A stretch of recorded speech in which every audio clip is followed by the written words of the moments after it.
Hello everybody, and welcome back to another episode of XtalknIsh with your boy X. And this. You already know what to do. If you are on Facebook, please make sure you like and share this broadcast. If you are on our Facebook page, go ahead and hit that like button as well. If you are on YouTube checking us out, go ahead and hit that red subscribe button. And as well as that notification bell so you can be notified for future shows like this one. Ding.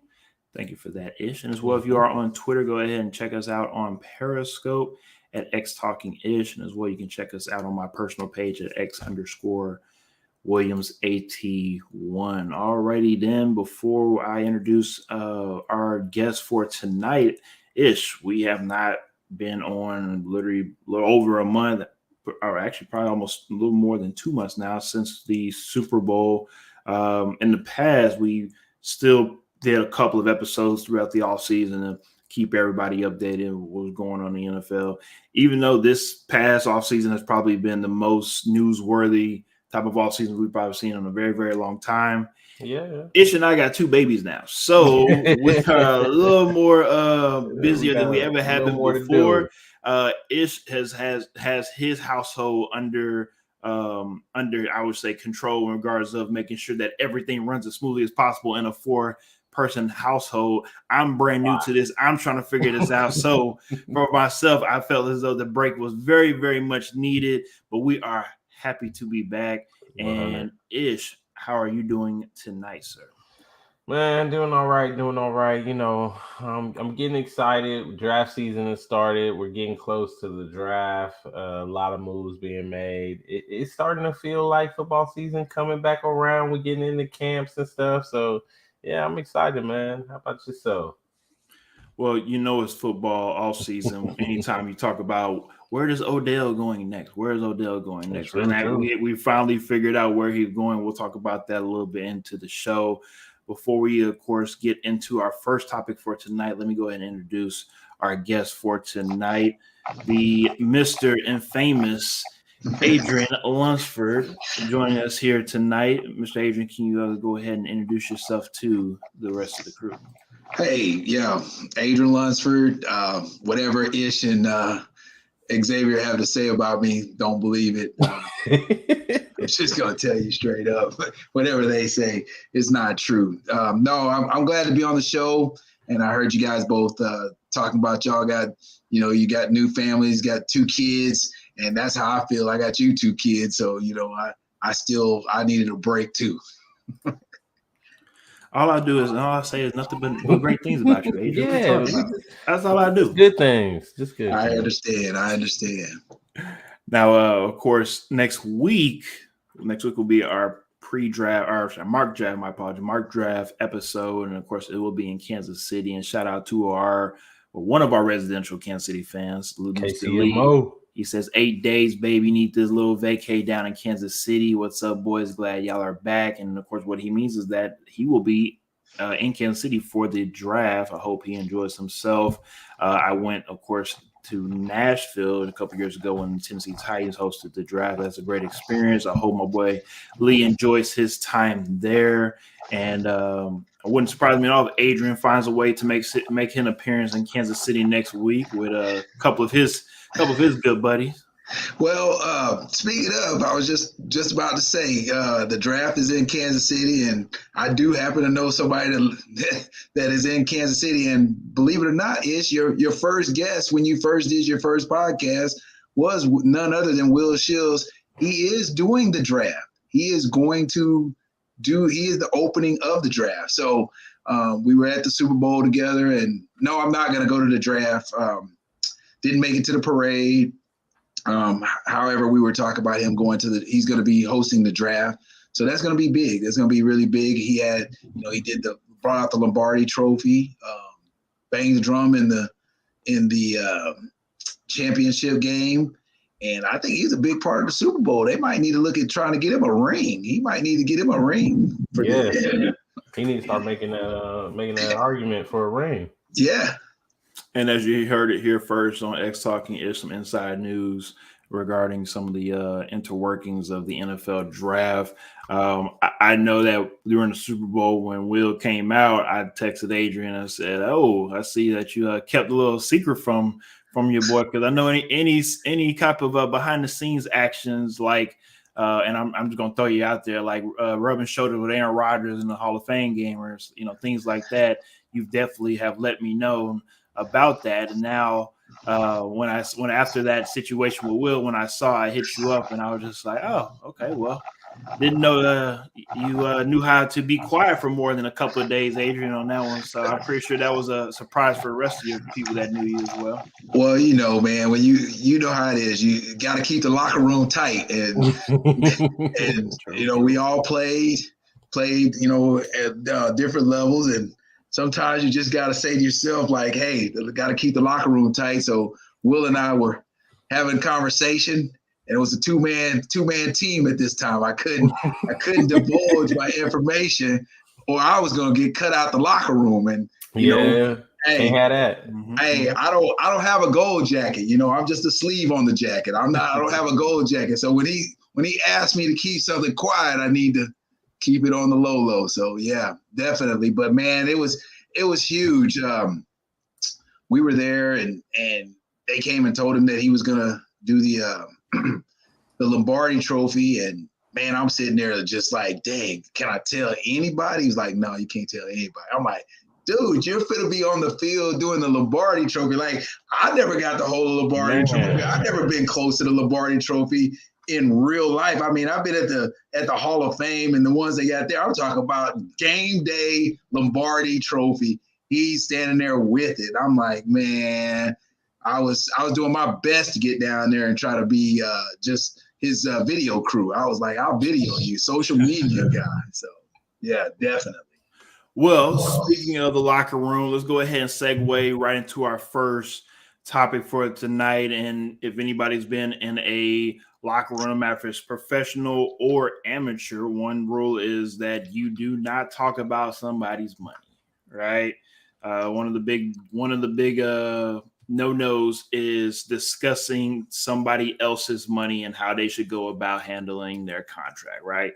And even though us nobodies that talk about this Jalen Hurts contract or the Lamar Jackson's contract, who we'll talk about shortly, even though we can have our say in what's going on, it doesn't necessarily mean that our say has any type of actual reflection of what's going to happen in the negotiation room. So with this being said, I'm going to do no more of the talking. I'm going to pass it over to Ish.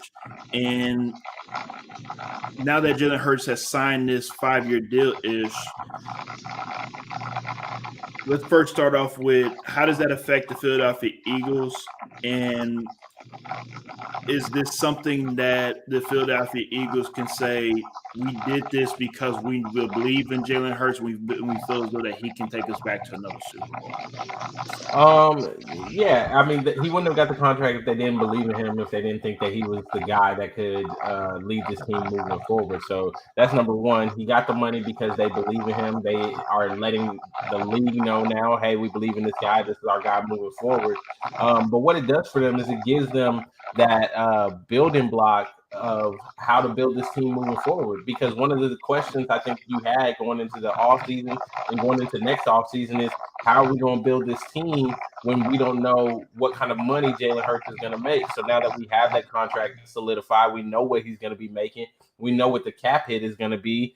It helps them as far as negotiating and going into building and, pitching some of these other players as far as, hey, come into the team. We got this money to give you, and people know where they stand. I think one of the things that I always hate when we have these quarterbacks coming up on the end of the year, their end of their contract, especially their rookie contract, is some of these guys, you don't know what they're going to make. I mean, let's just look at my boy Danny Dimes out there in New York. Who would have thought that Danny Dimes would be making the pretty penny that he is making now, right? Like, there was no telling what he was going to make. And now that they have that solidified, they know what he is making. The Giants can go out there, and it helps them in free agency to say, hey, we don't have to worry about whether or not we're going to pay our quarterback. We got him signed already. So your money is your money for legit. There's no questions about it. So this definitely helps the Eagles. I'm excited for Jalen Hurts. I wanted him to get paid. I think that he deserved it. I'm happy that they're sticking beside him. And we're gonna see where it goes from here. But ultimately, this can only be good for Jalen Hurts and the rest of those guys in that locker room. I know we have some technical issues with Adrian.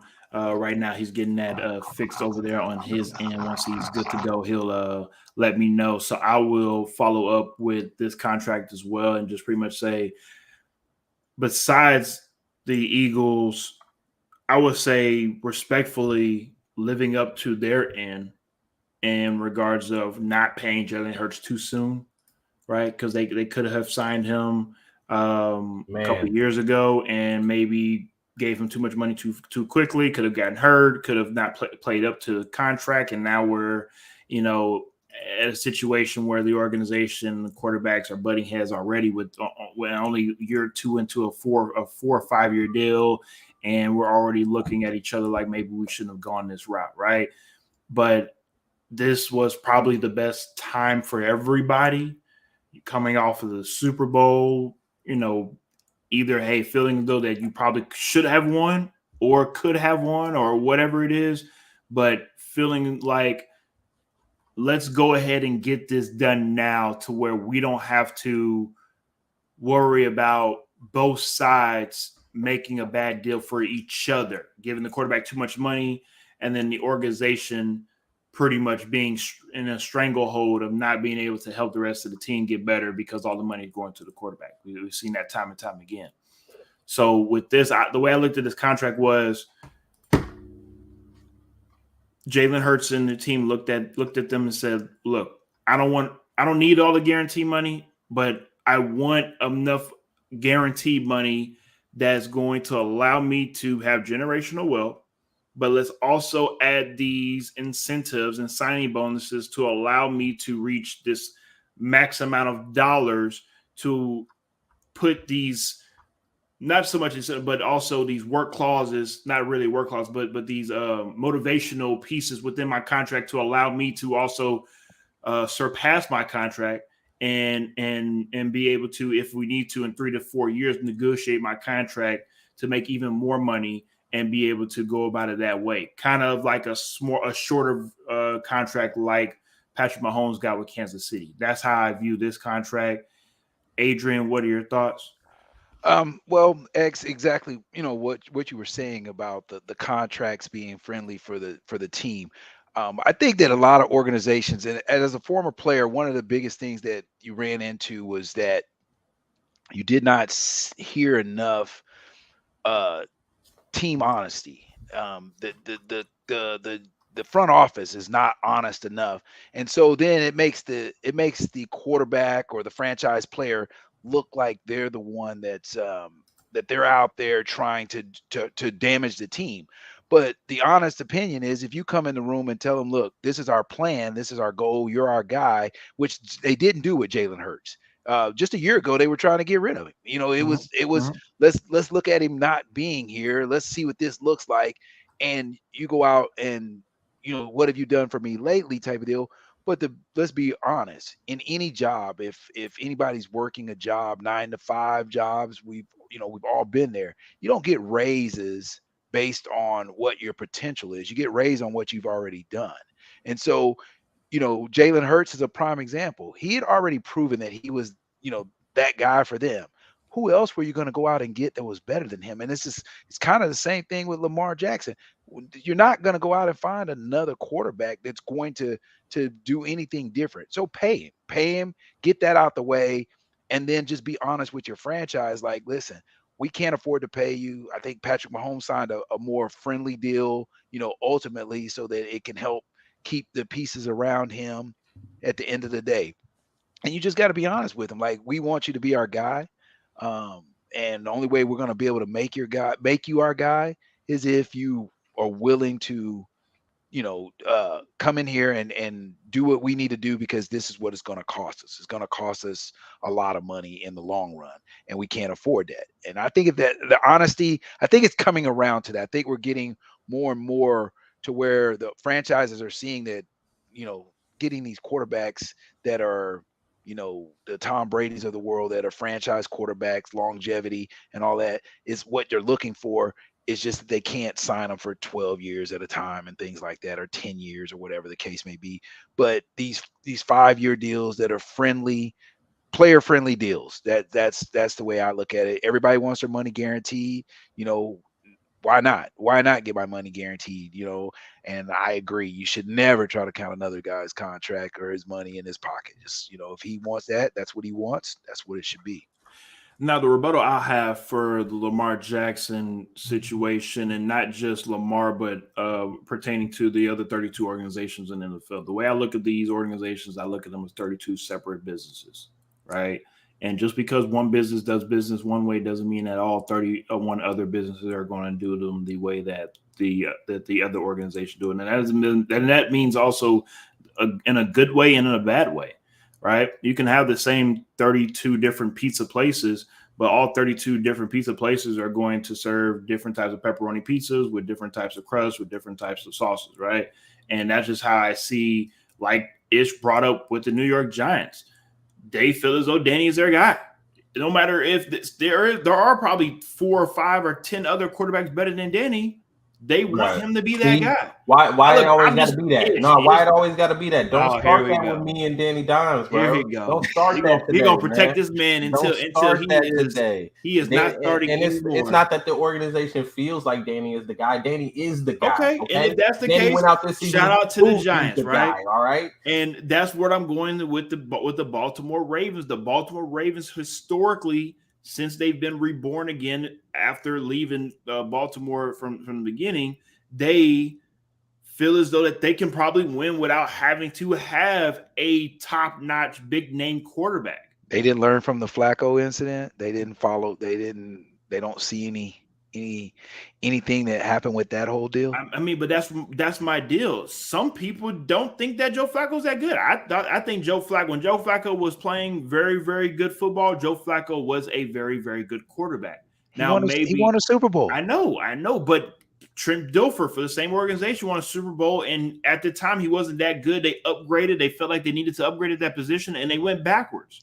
Right? And that's what I'm saying. No lesson has been learned from that. I don't understand the Ravens' point of view on this. I have no idea where the Ravens are going. They look like the stepchild version of the Pittsburgh Steelers, wanting to, of course, focus their love on defense and build on the defensive side of the ball, and whatever trickulates over to the offensive side of the ball, we'll deal with it later on. They're going to run the ball, of course, but wide receiver wise, with or without Lamar, I mean, they've had decent wide receiver group, pretty damn good, of course, the Steve Smith era, even, the era where they went to the Super Bowl with Rocket Ishmael, guys like that, but they don't really, have these names, these notable names at receiver until now with Odell, and even that's going to be a question mark going into the season. I don't look at the Baltimore Ravens as a team that I don't think they feel like they have to give Lamar the amount of money you're going to give it to. So I don't know. That's what I'm saying. Maybe they say, hey, we'll start over. We'll start over and we'll go ahead and go with a rookie quarterback. We'll either get it through the draft or we'll wait and we'll get a better quarterback and wait until we transition over. Because again, Caleb Williams in next season should be coming out of USC. A lot of people feel like he could be the next guy to be able to get him. They're not bad enough to be able to get him. I understand that, but again, maybe Lamar sits out. That's something that Adrian brought up as well too. Maybe Lamar says, "I don't want to play this year. I don't want to play on the franchise tag," and they might be that bad. This is the thing. Again. The one thing that I'll say, and I know we all joke about it, and we everything is always fun and exciting. But the reality is no one knows what Lamar is thinking. And we all have families, and we know that when you're sitting there and you're making a decision, to the outside world, it's, oh, you're doing the wrong thing. You should do this. If he decides to sit out, I just really believe, sit out. Guess what? Next year, there'll be 20 teams calling you to play, and you'll get what you want out of the deal. If sitting out is something that he wants to do. I mean, I don't know what he wants to do. I haven't talked to him. I don't know what his situation is on that, but I mean, if financially, if it's something you can do, get your body healthy, sit out. Same way Deshaun Watson sat out for how many years? What was he out? 2, 3 years? Yeah, 2 years, maybe a year and a half. I don't know. Right. He's out, and you don't think that came back and started knocking on his door. Same thing with Lamar. There'll be teams that'll tank and they'll do everything, and then they'll be like, you know what? There's a generational quarterback sitting out there that we could pick up. So he's, despite what everybody thinks about him not having an agent, I really feel strongly that he's one of the only people that can get away with that because of his talent. His talent's going to allow him to be able to get away with not having an agent. An agent works for you at the end of the day. I mean, I tell you all the time, X, I fired my agent for that exact reason. Like, what was the purpose of keeping you around? You're not doing me any justice.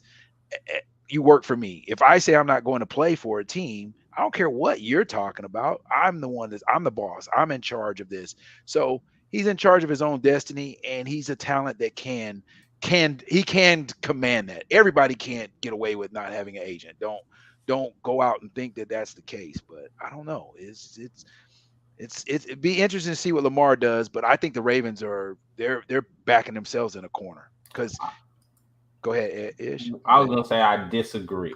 Okay. And I disagree from this standpoint. I agree. I partially agree, and then I disagree. I say it like this. I think it was bad player management, good business management. Okay. Good. It was bad player management because this is a guy that you drafted, you brought into the organization.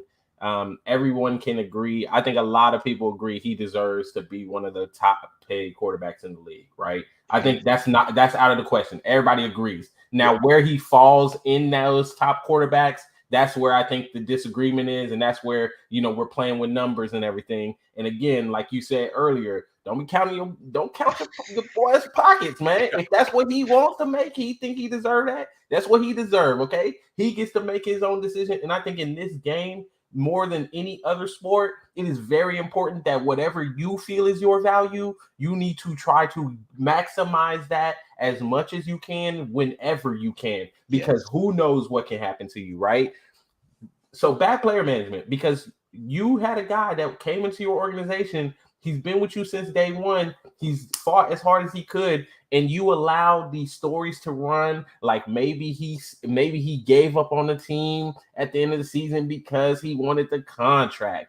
Oh, he's being too selfish. Y'all gave him this much money offer, the guaranteed money, and he turned it down. Y'all floating these stories out here, and that's why I think Lamar had to come out a couple times and say, that's a lie. These fools out here lying.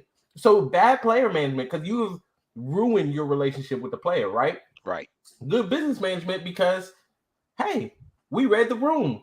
We knew no one else was going to give you the money you were asking for. We went around. We probably canvassed a couple of people and said, hey, do you guys think that Lamar is going to do this? They did the non-exclusive franchise tag for a reason, because they already knew what the market was going to do. He's going to go out there. He's going to pitch himself, and nobody's going to give him the money he wants, right? Now you got to come back to us. And even if somebody does give you close to what you want and you think, I'm going to go with that team, we're just going to match the offer anyway, right? So good business management, because they're not going to lose him. At the end of the day, the Ravens are not going to lose Lamar right now, right? Because I mean, he's still technically going to be under contract, right?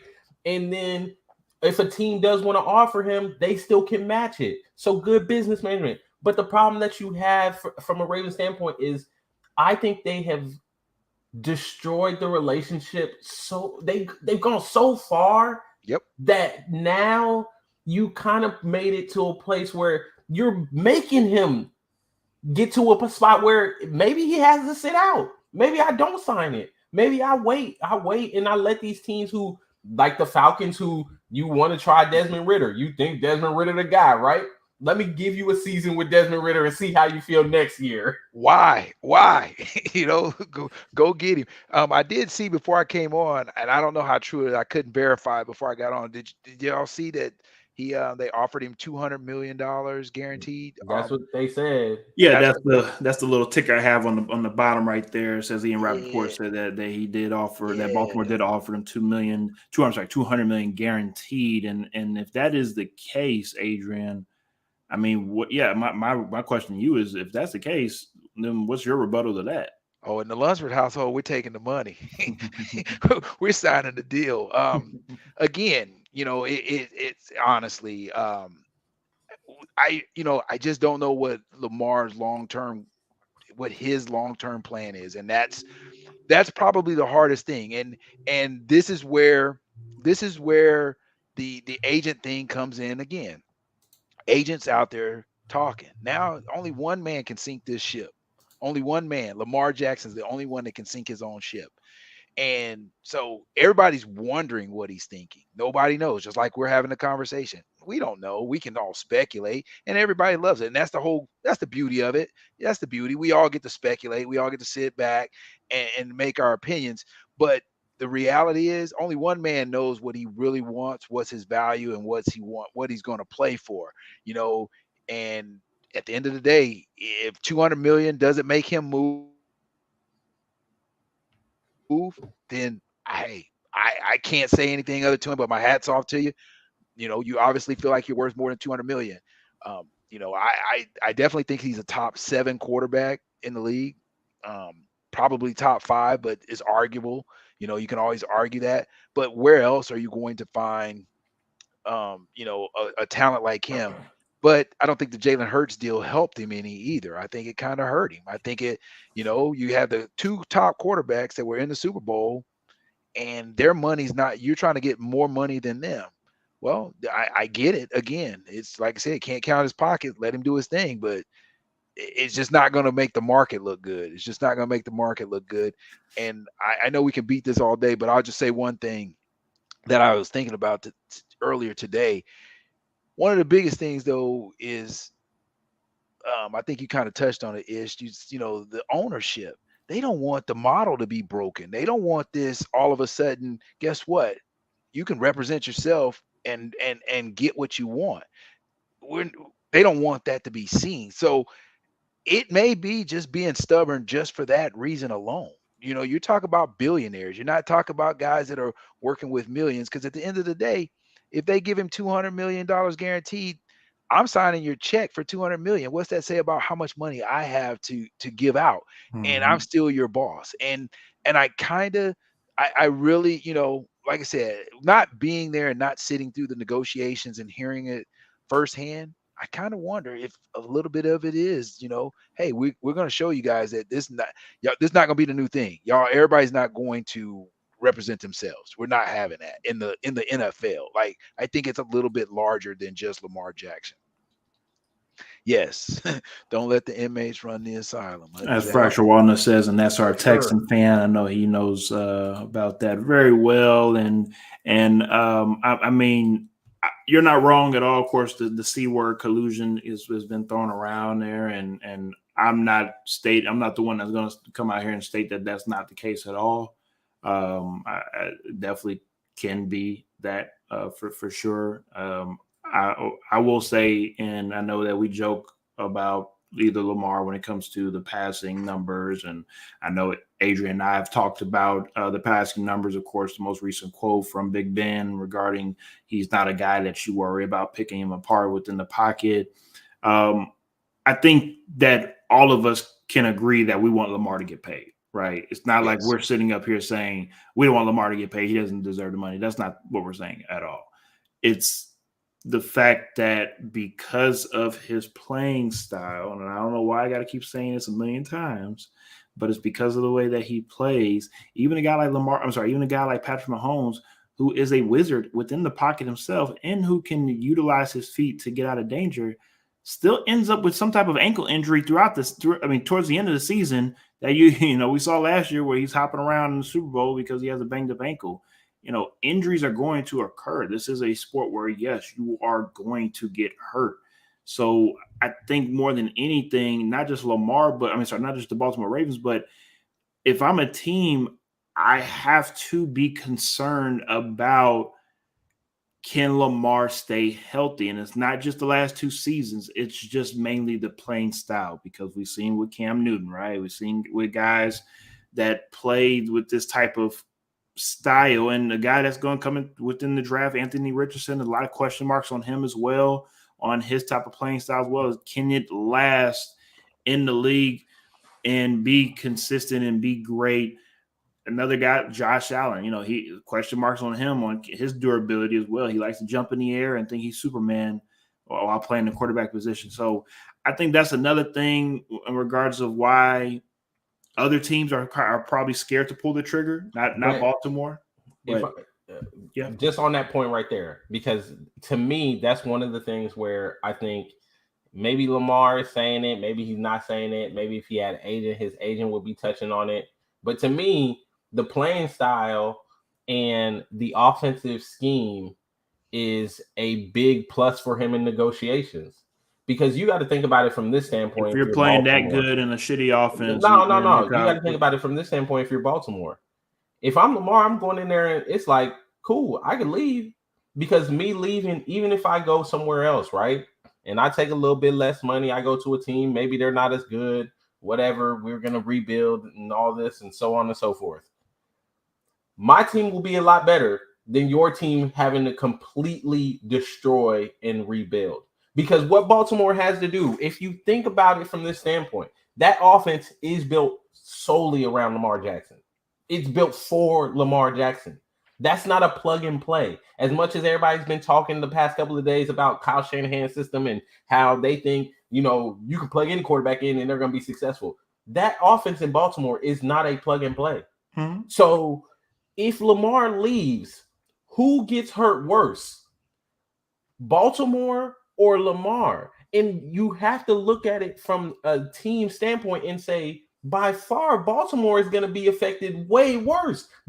We are talking about years rebuilding. This is not maybe, next year we tank and we get the top quarterback that's in the draft. No, that's not going to help you, because your offense is 100% built around him. Even with picking up OBJ, I don't care. You go pick up Caleb Williams. You can pick up whoever you want next year. With OBJ leaving next year if Lamar not coming back. So I don't know why we are acting as if in Baltimore everything's fine and dandy if Lamar goes somewhere. That's why I think from their standpoint, they're sitting there thinking they knew all along we're matching any deal that comes in for Lamar. Like, let's not act like we don't know. Baltimore about to match anything that comes in. Baltimore is not dumb. They will not go and rebuild for years without Lamar Jackson. So Lamar's not going anywhere.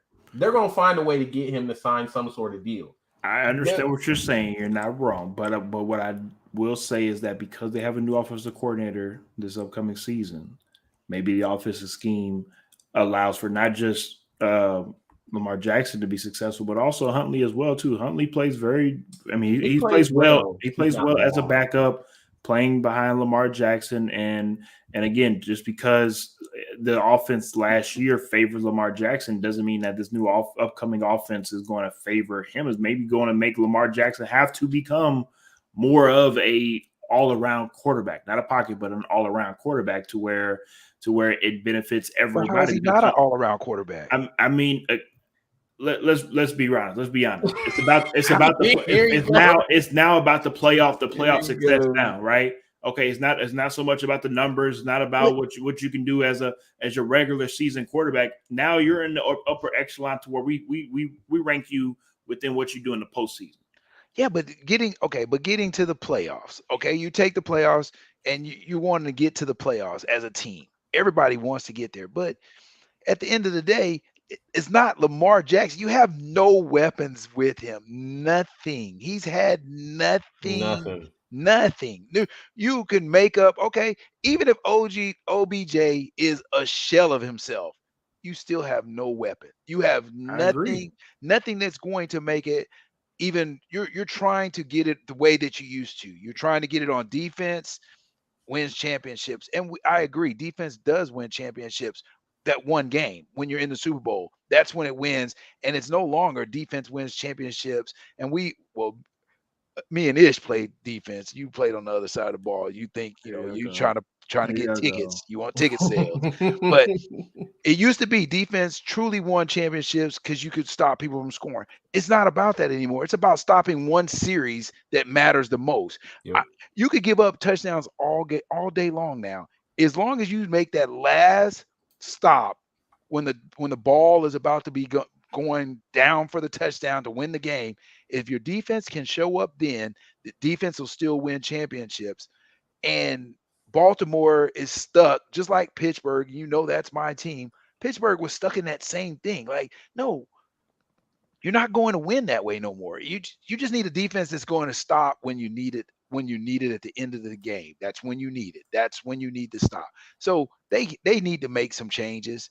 And Ish, you did bring up a good point that I hadn't really thought about. Baltimore could just be sitting there, just going very casually, going, you know what? We'll just wait. We're going to match anything. We just let all the narratives play out the way they want to play out, make everybody feel like, Adrian thinks we're backed into a corner, and we're not. We're going to match it anyway. We just sitting around. We've already talked to Lamar, and everything is good between us, but the narratives are out there. So, you got a valid point there. Very valid point. And they went out and they got OBJ. Now they can say, hey, Lamar, we're trying. We went out, we got somebody. You wanted OBJ, we went and got him. Yep. They can say they can go try to make a Hopkins deal and say, hey, maybe we can find a way to squeak Hopkins in. I don't know. If you want your money, we probably won't be able to afford him and you at the same time. But they can at least now say, dude, we're trying. We went in, we got somebody for you. So I think they are. But again, though, are you really trying when you go out and get a guy that's been in the league for 10 years, who hasn't really even played for 10 years, but has multiple major injuries, who's coming off of a major injury? I mean, like, this is such a lose-lose for everybody involved. To me, let me answer. You asked, are you really trying? The only person they have to convince of that is Lamar Jackson. I got you. It don't matter what you think, doesn't matter what I think, don't matter what Adrian thinks. If Lamar thinks they're trying because they went out and got OBJ, that's all that matters at the end of the day. You're right. And that's the one thing about this whole situation that we don't get to hear or like get any information on. What are they saying to Lamar behind the scenes? Because if they're talking to him and trying to, hey, we're going to try to get this, we're going to get this, we're going to do this. Ultimately, even if they don't get a deal themselves, but somebody else offers a deal and they match it, Lamar might be okay with going back to Baltimore because they've been working with him behind the scenes. We don't know what that relationship looks like. Now, if the lies continue to come out where he's coming out on social media saying, like, that's a lie, like, no, I didn't, then I'm concerned. But as long as they may be trying to, repair that relationship, who knows? They might just sit back there, wait for somebody to offer, match it, and be good. Who does the Ravens have that is a carryover from the Super Bowl? Anybody? They have anything left from any Super Bowl other than in the organization? I mean, of course, the GM. What's his face? I can't remember his name right now. Newsom. Mm-hmm. Well, okay, so. Maybe that's the only person. Maybe you get an OBJ. I'm with you on this part of it, X. I don't think that he's gonna make a difference, but Lamar may have wanted him. That if he did want him, we've seen it and we talk about it all the time. Older guys sometimes like those guys that they can trust and they know, like, OBJ may not be who he used to be, but you can trust that he's going to do what you need him to do, and you may resurrect his career for 1 year. The Antonio Brown, going to the Patriots, same type of deal. Not the Patriots, but to Tampa Bay. Mm-hmm. Same deal. He went over there. Hey, looked like he was about to become like, oh, Antonio's back. Well, Antonio's still Antonio. In case y'all didn't see what he's done lately, Antonio's Antonio, as I well know. So, yeah. We'll talk about that a little bit as well, too. Let's wrap this up right quick. Fracture One that says Hopkins wants Buffalo and Buffalo wants Hopkins. Fracture One also ask you, Adrian, how do you feel about getting A-Rob today? He knows you're a Steelers guy. So 100, man. Oh, man, I couldn't. I love it. I called XE. I called X, how was that, about a month ago, maybe? Yeah. No, not quite that long ago. But I called X. I was like, I know you're a Steelers fan now. He's talking about Landon signing to the Steelers. Oh yeah, I saw that. Yeah. I said something like that. I wouldn't say unfortunate. One thing I have to respect the Steelers because of just the history involving them, especially being a black person. But my father, of course, is a very, very long time Steelers fan. My mother is as well too. So we have plenty of Steelers memorabilia in the house. But having to listen, are they going to throw Pickens the ball this year? Golly, man. Man, I don't know. All that ground and pound 1970s football getting born up there. Najee, they want to keep him upright for this upcoming season at least. Najee, as great of a running back as he is, he doesn't fit the Steelers offensive line at all. He's a straight downhill guy, and they've been more of a stretch team. He's not really a stretch guy. Like I don't know. I just don't like his running style with the Steelers. And Fractual One also says, quick question, do y'all think the NFL needs to use NBA's contract as a whole supermax deal? No. Can't do it. I think we're all in agreement with that one. Yeah, can't do it. Different sports. I understand logic and mindset wise on how people want to perceive the contracts, but they're just different sports. All right, let's go ahead and finish it up with the big three when it comes to the topics that we have for tonight. And that's Aaron Rodgers to New York. Is that a quote unquote done deal? Because right now, Aaron Rodgers is still a Packer. It's done as in it should be just done. Who cares? That is true. Yes, that is very true. Please. But right now, it seems as though that the Green Bay Packers, and like I talked to Ish about before he came on the show, because right now they have all the leverage in this whole negotiating deal, they can dangle Aaron Rodgers over the Jets' head and say, until you give us what we want, we're not going to let up on this contract. And we'll take Aaron Rodgers to either, if he wants to sit out this past year, when there's no coming year, which I doubt he'll do, then hey, that's fine. We'll have Jordan Love. But y'all want him more than we want him. So y'all already showed y'all hand on what y'all want to do with him. And until y'all give us what we want, and Aaron Rodgers, I would think he would want to create some type of camaraderie within his offense and try to get to New York as quickly as he can, unless he wants to go on another, darkness retreat before the season starts. I would think that he would want to be in New York as quickly as possible to be able to have some type of rapport with that offense. But I don't know if this gets done after the draft. I don't know if it gets done during the draft. We could have some crazy news on Thursday where, the deal is done. But I need y'all's help on this one because I don't know I know what the holdup. I know what the holdup is, but when will this situation be done with, Adrian? I'll start with you. Well, to be honest with you, historical teams that historically make bad decisions continually to make bad decisions. Like you said, New York is New York.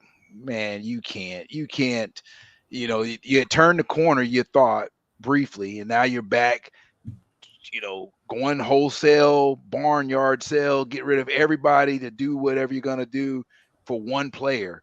And you're just right back in the same thing. I don't think it's going to be done. I think that the Packers are going to make Aaron Rodgers pay for what Aaron Rodgers has done to the Packers. I really think that we're going to show you. We drafted Jordan Love way back when. We made you feel some type of way about it then. We're really going to make you feel some type of way now. That's just, I think that the Packers they're going to stick it to him a little bit. You're telling me organizations in the NFL are petty? What? Oh yeah. Without a doubt. And it's an AFC team. It's not like he's going to be in the NFC.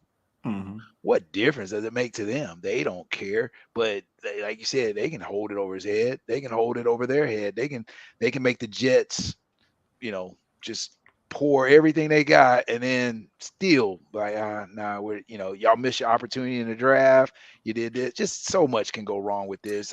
Yeah. And I don't think Aaron Rodgers is any help in the situation because he's proven that he's not a very good teammate, period, in the story. So getting to camp don't matter to him.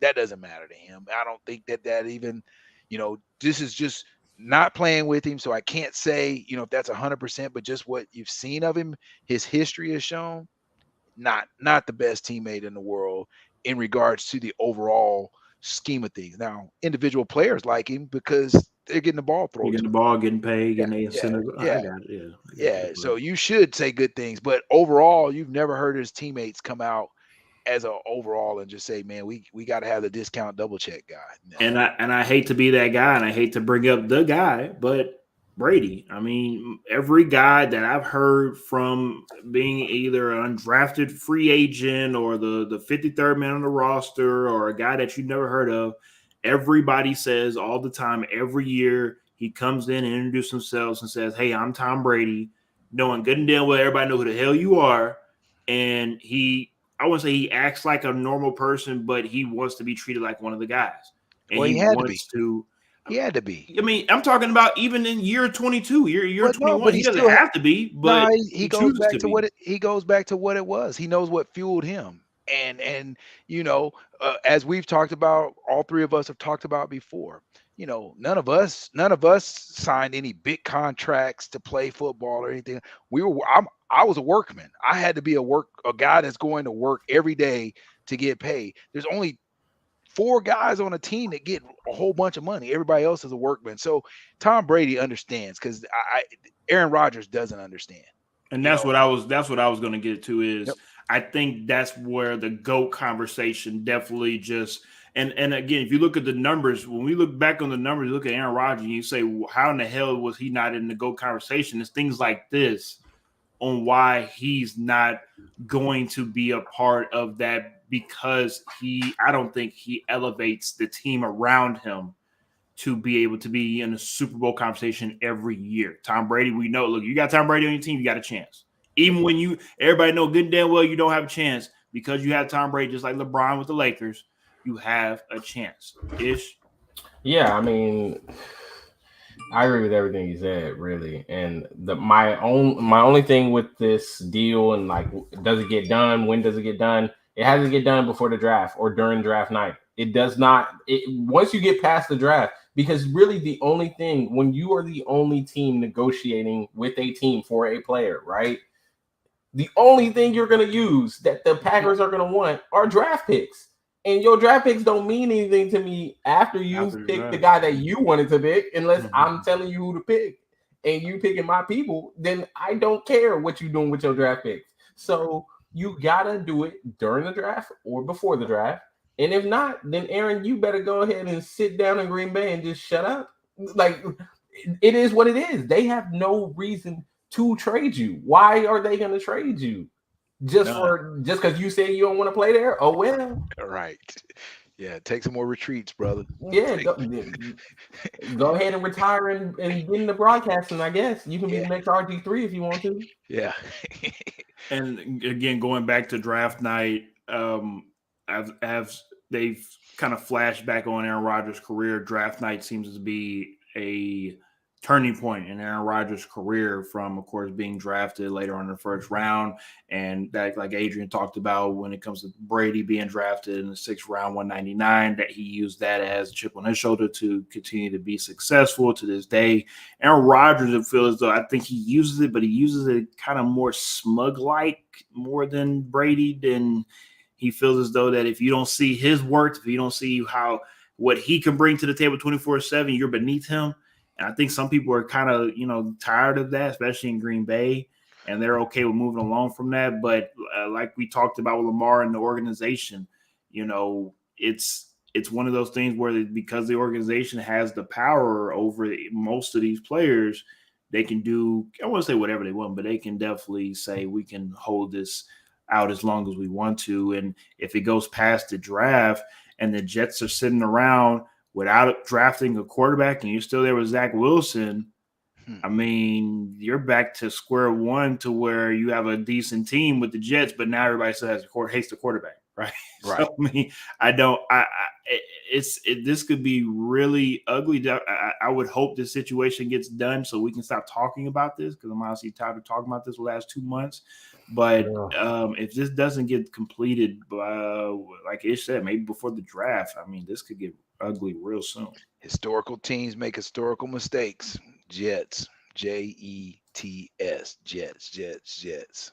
It makes Ish very, very sad, because that is his like fourth, fifth, and like 16 that he likes to root for, just to like shove it in my face for no reason.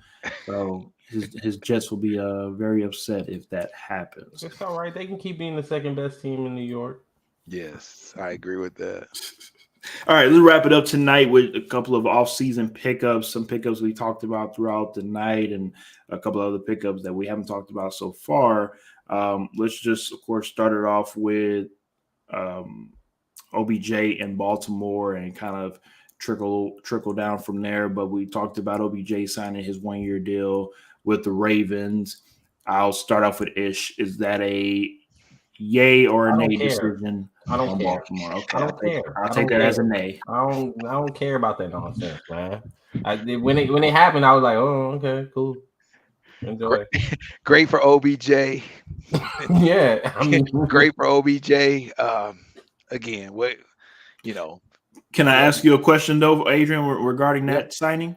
Is that just another point to prove that you might need an agent? Because how in the hell OBJ making 15 guaranteed with 18 after incentives after pretty much not playing last season? Yeah, him needing an agent, yes. He couldn't have walked in anybody's office and got that. His agent can get it because his agent could sell so many. And the other thing, and make no mistake about it, like I said about the agent thing, they broker. You broker relationships, and that's something that is not also mentioned a lot. Like, people talk about deals getting done, but if you got 2 or 3 players that are also on your books that somebody may want, sometimes deals are easier to make because you can broker the relationship that you currently have. Like, yeah, I need you to get OBJ here, but you got 5 young studs coming up, and you're trying to get them on your team too, and that happens a lot, and that's part of the problem that I seen when like I said, dealing with the agent.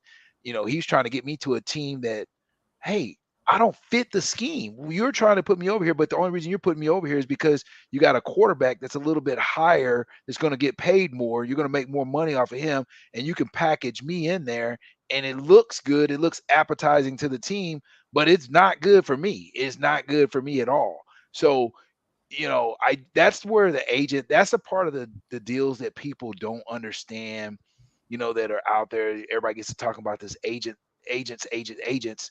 Yeah, OBJ needed an agent, and I don't know who his agent is, and I don't know who he's tied to, but I'm sure there was some brokering of some deals behind the scenes. Like, what, get OBJ in here with you guys at the Ravens, and we got some young guys that you may want, and we can convince them to sign free agent contracts with you, things like that, and it happens all the time.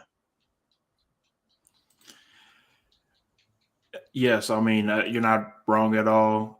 Let's just go ahead and move forward to the other wide receiver in the same division. We just talked about Mr. Allen Robertson. I'm start back with Adrian. I'm pretty sure that's a yay on his part on how you feel about the Steelers picking him up. Yes, we need. I mean, I think they need to go to throwing the football. I'm with Ish on that. That ground and pound, them days is gone. It just you're not winning football games that way anymore. You can't win football games. You can control the clock and you can use your run game, but ground and pound just ain't working no more. The kids coming out of college don't know how to ground and pound. So, yeah, I definitely agree on that one. Ish. I was just about to ask you. I didn't realize Pittsburgh decided they were going to start throwing the ball. Oh, Shots fired. this guy. Shots fired. Shots fired. Now, I think they must have brought in an extra blocker. They thought they were bringing in an extra blocker or something. they're gonna start throwing the ball. Ish. They got no choice, man. They see it, and they got a quarterback. They got a quarterback that's not afraid to throw the football now. They got a young gunslinger. You know, Ben Roethlisberger is going to talk trash about him, and you know, for whatever reason. But at the end of the day, hey, he's seeing the same thing that all these other young guys are doing. You know, the Mahomes, the Hurts, the Josh Allens of the world. Just throw the ball, chuck it, let it go. You got these guys out there. The rules favor receivers anyway. So let the ball fly. Let it fly. I mean, you got, like you said, you got Pickett on the outside, big dude. Put it up, man. It used to be bad things would happen when you throw the ball. Not anymore. You got a pass interference call to go your way. It's just so many things that are just beneficial. I also wanted to follow up with a couple of teams. I just wanted to put a little spotlight on, like the Detroit Lions and also the Atlanta Falcons, two teams that mainly, for the most part, on the Lions side, kind of laughing stocks of the NFL. The Falcons, I would say, they have kind of brief histories of being laughing stocks of the NFL. Not a bad of an organization of the Lions, but it seems as though that they are trying to build from within and trying to continue to take more moves to get better within themselves. And for the Lions, of course, picking up CJ Gardner-Johnson, a lot of course, Lions fans felt like that is a very big move on their side, but also losing guys like Jamal Williams and also DJ Shark is something that I think we'll have to look into with the Lions to see if they can rebound from that. You said one more time? They just traded old boy. Yeah. How you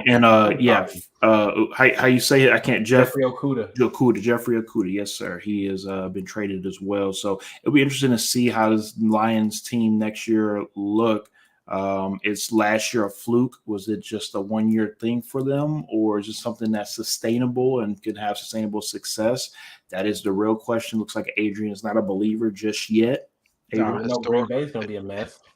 Historical teams do historical things, and I'm gonna stick with the theme. I'm telling you now. I got an uncle saying that they're making it to the NFC Championship game this year, minimum. NFC what? NFC. I said the same. I said the same division. Thing. They can win their division because, and this is the thing, and this is where they can. Listen. Tell your uncle this. Bottom line, when you start winning, they won some games last year. Your schedule changes. You're not playing that crap schedule no more. Cupcake, so you don't get those easy wins that you once had. You're not sneaking up on anyone anymore. So guess what's going to happen? You're going to take them L's like you've been taking. Detroit Lions historically bad, not going to be anything else because it's within the franchise and they refuse to look at themselves. They try to make you fired coaches that were winning and got same record as coaches that you got now. It's just terrible. Just as Charles Barkley said, it's terrible. Just terrible. Yeah, I don't buy into it at all, X. I understand, and I don't think that they will be in the conference championship game this season, but I do expect them to improve. But I mean, again, this was a team that I don't think a lot of people expected them to win the amount of games that they won last year. So hey, who knows? Maybe they're an organization that needs the doubters to carry them into success. Man, we've been doubting since they had Barry Sanders. Yeah, I know. I am the residential Detroit, unfortunately, family members that I have fan because of just having to listen to them say, "Oh, this is the year just to be over 500." That's what they really. Well, that sounds like Cowboy fans too. At least the Cowboys fans have at least the opportunity to maybe make it to a conference. They say that every year. That sounds familiar. All that talk sounds familiar. Whatever. No chance. No chance. None. No Why chance. you gotta do him like that? Yeah, take the F out of the NFC and just put NC. No chance. Oh Lord. And I'll finish it up with the team, like I said, like the Atlanta Falcons. Nope. I don't even want to hear about them. Look, the moves that they are making, I think. No, because they could have made a move for Lamar. You went after Deshaun Watson. You didn't want to go make a move for Lamar. You talking about Desmond Ritter? No, I don't even want to talk about them. On the defensive side of the ball, it seems as though they're making some of these veteran type of moves that I don't think that these guys are still in, and not even their prime, but just still serviceable players. Bud Dupree is leaving the Tennessee Titans, going to the Falcons. Obviously, relations from Arthur Smith when he was time in Tennessee, and then also Calais Campbell, who is on the back end of his career, who I kind of thought he would retire after playing with the Ravens, signs a deal with the Falcons, and most likely I would think is going to be more of a mentor than a guy that's actually going to be putting up a lot of numbers as a defensive tackle. That's my opinion. I don't know where this leads the Falcons this upcoming season, but I do know with the NFC South, anything can happen in that division. Agreed. That's all I'm saying with that. Agree, but historical teams do historical things. But they've been a team that's been able to make it to a Super Bowl at least. And they did historical things when they got to the Super Bowl. That wasn't a historical. That was once in a forever. No, thing. They were there, but then they did what you can't. Matt Ryan, what y'all can't run the ball. You can't kick a field goal because you what? Yes. You same thing. I'm with Ish on this one here. 100%. You had a chance to go out and get a true quarterback. A true quarterback. Hey, and you've already, and it's proven that Atlanta supports Michael Vick. They support the black quarterback. Let's just be 100% real. Michael Vick era, and you're about to get Lamar Jackson. Do you know how crazy Atlanta would be just in the sense of people thinking that it's another Michael Vick coming? Oh my goodness. It would be off the chain there. They would be good. They'll get 3 wins just on crowd support alone. Talk about the money you're going to make. Yes. Talk about the money the organization is going to make just from the ticket sales and everybody being excited like, wait, we got Michael Vick 2.0 finally. Yep. Look, yeah, I'm not wrong. And I'll wrap it up with I agree wholeheartedly, especially with the ticket sales and merchandise and the storyline. Of course, being able to bring Vic back into the Atlanta sideline and having, him watch after the next version of him type stuff. It's a great storyline. I'm not mad at that at all. Well, Arthur Blanks, I like him too. I like the owner, and I just shocked that they didn't make a move. There's somebody in the organization. I feel like there's somebody in the organization that they had an agenda they didn't want Lamar. I don't think it's an Arthur Blank thing. I think it's somebody else in the organization. They did not want Lamar. I don't know. And he was just like, well, I'm gonna let that one go. Yeah, I just don't. Yeah, I don't understand it. I mean, yeah, I really just it don't make sense. Does it? Just because of the fact that you had Michael Vick there and you had a glimpse of this before. You had a glimpse of it. And you were just trying to go all in on Deshaun Watson. Yes. Like that's the part that's crazy to me is you just last offseason we're gonna go all in on Deshaun Watson. I mean, he's a good quarterback. That's why. I mean, whatever. All right, here you go. I'm just saying. Are you trying to say Lamar is not a good quarterback? Is that he's not better than Deshaun Watson? What he's saying. He's not better than Deshaun Watson. That's what I was saying. How is he not?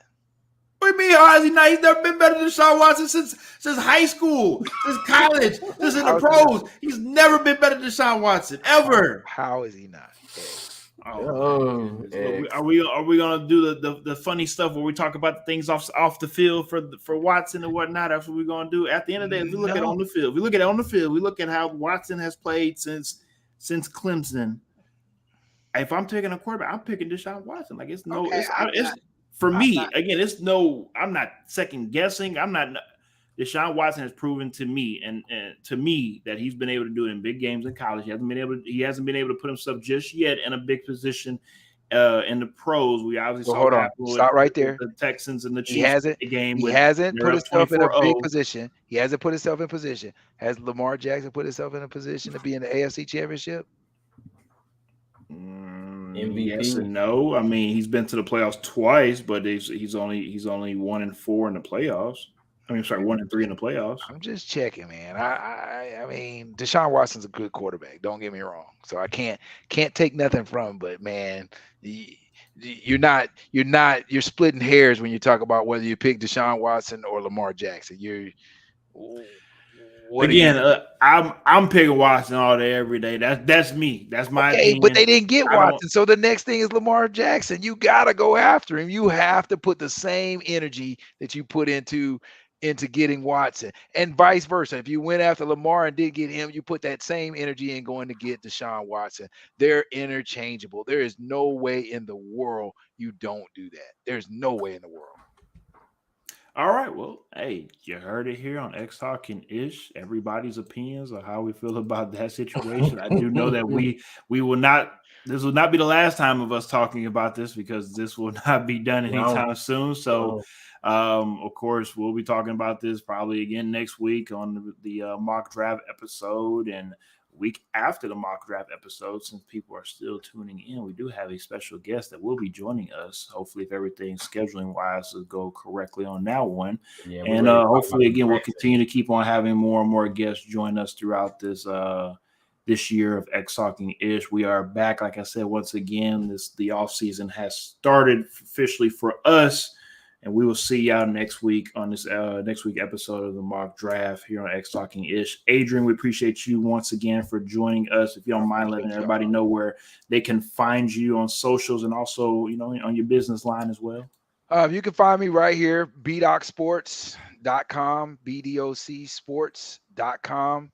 All my social media is the same. All my emails, everything is bdocsports.com. It's a company that I started that helps young men and young women get opportunities to go to college and earn scholarships. So you feel free. My number's on the internet. Anybody you want to call, anything, just feel free. If you know someone that needs some help, send them my way. Send them to XtalknIsh. Anytime these guys need me, I'll be more than happy to help, but I just enjoy them too anyway, so it doesn't matter. I talk to them about this stuff offline all the time, so it's great. I appreciate you too, and it's great to see you guys of where y'all have come from in y'all's journey in this podcast world. Nothing but kudos to y'all, and I'm gonna try to get y'all some big time guests on here.